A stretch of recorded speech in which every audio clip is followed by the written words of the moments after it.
right, it's September 12th. We are driving I-35, heading down to Salado real quick to give you guys a quick update on the coffee shop project, Church Street, if you will. We officially have our full permit today, so we are no longer riding dirty. All right, we're in the village of Salado. We're going to give you guys an update. So this is going to be the front entrance. So we've got basically, so the whole property is scraped now. Get everything. Today we're shooting final grade, getting all started. So this is going to be the front entrance. It's going to be concrete beams, a big nice storefront, stucco, stuff like that. This is all going to be new concrete parking lot. Going to come, there's going to be parking, all your new ADA parking and everything, all nice and fancy. More parking along this way. We're trying to get some electric car charging stations. We'll see if that works out. So your drive-through is going to come around here. There's going to be some outdoor seating / patio right here on the south side of the building. Man, it's so clean. There was so much stuff out here just a couple months ago. So now it's looking nice and naked. So anyways, you'll come around and it's going to kind of rise up a little bit as you get closer to the building. Let's see. So yeah, right here, this is going to be the drive-through. We're going to build out here, new roof on top of that. And then it's going to kind of curve out. We really want to save, this is a pine tree. My mom loves it, so we're going to make sure and keep that. So the drive-through is going to kind of snake around. This will be the exit for employees to come down a ramp if we need to come out and give you your coffee while you're waiting in the drive-through line. So the lane will kind of come across, you have some space. So yeah, here's the majority of the parking lot. So we're gonna do some millings out here, something we needed to be, we couldn't have it completely impervious because of all the engineering behind the drainage, the runoff calculations. So anyways, there'll be another entrance and exit back here to the back street, Church Street. So you'll be able to pass through off the interstate. And then, so the cool thing is when you get done getting your coffee, you can come around, you can head north or south on the interstate, which is huge. And this will be where the walk-in cooler comes out. And this is a nasty old grease trap. So we uncovered to check it out to see if it was salvageable. I don't think it is, so we're going to be dealing with that. We've already pumped it clean and probably putting in a new grease trap because this one looks like a mess. So anyways, that's kind of a quick walk around. It is so cool. Today is the official day that we got our full permit. So we literally got it. We had a preliminary approval for all the site work. So we got started last week, but it's just awesome that we have full permit. Now everything's really getting real. So I don't know, let me know if you have any questions. We'll be doing weekly updates now as things are kind of moving. So by the end of this week, this should all be pretty unrecognizable. So we'll keep it posted. So you kind of talked about preliminary approval for site work. Like, what does it take to get your full? Yeah, so we basically,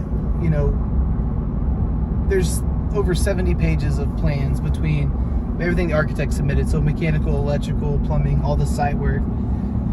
And so, I don't know, construction industry, I'm yawning. The construction industry is really busy right now. Engineers and architects have no shortage of work, so a lot of things took a lot longer than we anticipated. I mean, we bought the building, it's been months now, and when did we buy it? Back in July, June, I think? Yeah. And so anyways, we closed, we were in a rush to get it demoed and get plans going, get all this stuff going. There's just been delays, and so last week we got all of our site work. The city gave us hey, you got a preliminary approval, as long as we address all the comments of basically the village, the city of Salado. They outsource all of their building inspections to another company, and so they also do the plan review. And so basically they said as long as you're abiding by all these rules and doing it to these plans with our notes, you can do some basic thing, which basically was just the demo part of the site work. There was just some old junk, some old concrete from loading docks and porches and things like that. So we got to get all that kind of started end of last week, and now we're full set of plans, which means as soon as I guess tomorrow we'll have framing crew out, and we'll start doing all the structural stuff to the building that needs to be done. That has to be done before we start really into the heavy work with MEP or new roof and things like that. The roof will happen more towards the end. So yeah, now we just have a green light to really start spending some money. Let's see, with that, you have, what's the importance of having like the right crew as far as selecting the concrete people, your plumbers, HVAC, and definitely obviously your framers? Yeah, I already said that. Definitely not.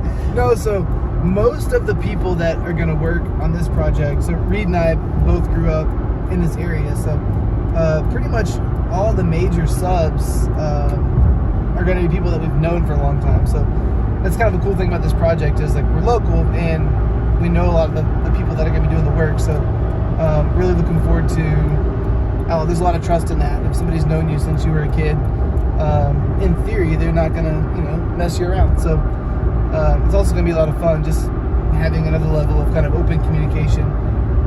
So hopefully it's a more enjoyable experience that way. So do you basically trust the process on the first build like this, or do you still kind of zoom in and making sure the little things are getting done correct? Yeah, so I think on this one it's going to be a learning experience. We're going to have to be there, have someone on site every day making sure things they're being built to the plans and that we're not getting, ripped off.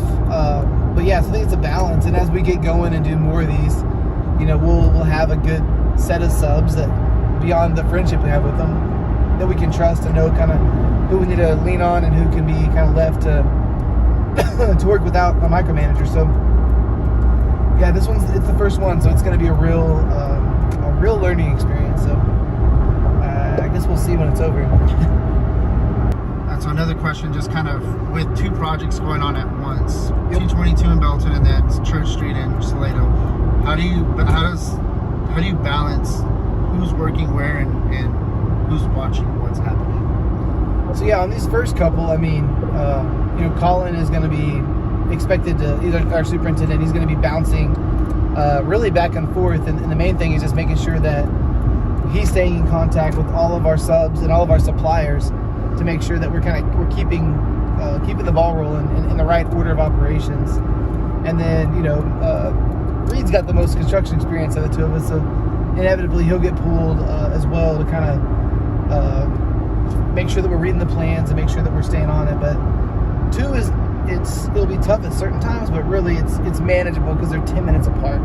So really we'll just be kind of making figure eights, like we say, going back and forth and just watching and really watching to make sure A, is everything being built to spec, and B, are we uncovering things or seeing things that we could want to change on the fly, just basically solving problems as they arise. But yeah, so I think it'll be kind of a learning process, but there will be quite a bit of driving from Belton to Salado back and forth, just figuring out our system. So and then obviously eventually you'll have something you're going to build from the ground up that'll change.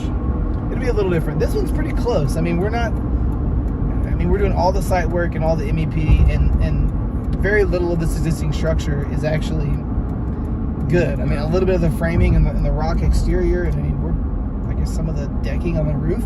But it's this is as close to a ground up new build as you can get without doing it. So we're keeping some of the basic bones of the structure, but it's rough. So we're pretty much starting over.